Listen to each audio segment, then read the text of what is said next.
औषध घेऊन कंटाळलात का?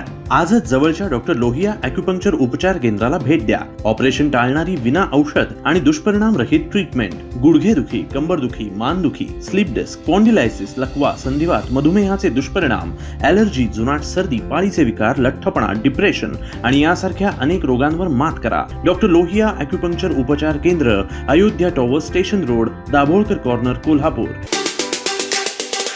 सन्माननीय पंतप्रधान नरेंद्रभाई मोदी यांच्या 75व्या वाढदिवसाच्या निमित्ताने आपल्या महाराष्ट्र सरकारचे नगरविकास मंत्री आणि शिवसेना पक्षाचे आमचे पक्षप्रमुख सन्माननीय एकनाथरावजी शिंदेसाहेब यांच्या संकल्पनेतून संपूर्ण महाराष्ट्रभर 348 ठिकाणी नमो उद्यान त्या ठिकाणी पूर्णत्वास जाणार आहे.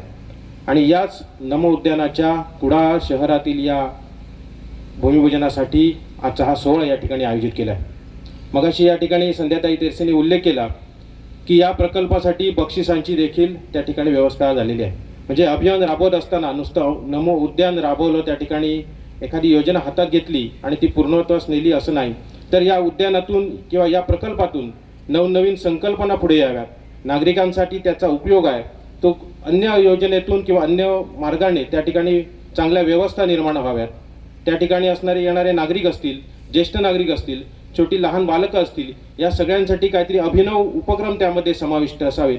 या सूचने हेतूनेच या ठिकाणी या उद्यानाच्या विकसनाबरोबर त्याला त्या ठिकाणी अभियानाचं सुद्धा स्वरूप दिलेलं आहे. आणि म्हणूनच या अभियानाच्या माध्यमातून राज्यस्तरावर प्रथम क्रमांकासाठी 5 कोटी साहेब, द्वितीय क्रमांकासाठी 3 कोटी आणि तृतीय क्रमांकासाठी राज्यस्तरावर 1 कोटी एवढ्या मोठ्या रकमेची तरतूद आहे.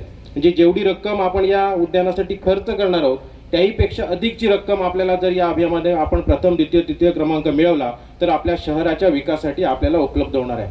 आणि म्हणूनच अतिशय नाविन्यपूर्ण अभियान सन्माननीय मुख्यमंत्री फडणवीस साहेब असतील, सन्माननीय उपमुख्यमंत्री शिंदे साहेब असतील, उपमुख्यमंत्री श्रीमती त्या ठिकाणी सुनेत्रा पवार मॅडम असतील, यांच्या माध्यमातून हा राज्य सरकारने उपक्रम हाती घेतलेला आहे. याचबरोबर आपल्या सगळ्यांना सांगायला अतिशय आनंद वाटेल, आपल्या सगळ्यांचं लाडकं नेतृत्व, आपल्या या भागाचे कोकणचे भाग्य विधाते आणि महाराष्ट्राचे माजी मुख्यमंत्री सन्माननीय खासदार नारायणराव राणेसाहेब यांच्यासुद्धा 75व्या वाढदिवसाची त्या ठिकाणी आपल्या या वर्षापासून आपण त्यांचा सुवर्ण महोत्सवी वाढदिवस साजरा करणार आहोत. आणि त्या अनुषंगाने सुद्धा अन्य काही उपक्रम आपल्याला राबवता आले, आपल्याला त्या ठिकाणी त्याला काही जोड देता आली, तर आपल्या दोन्ही नेत्यांचा, आपण ज्यांना त्या ठिकाणी आश्रयस्थान मानतो, आपण ज्यांना मार्गदर्शक मानतो, असा दोन्ही नेत्यांचा 75वा वाढदिवस एकाच वर्षात साजरा करण्याची संधी आपल्या सगळ्यांना मिळणार आहे.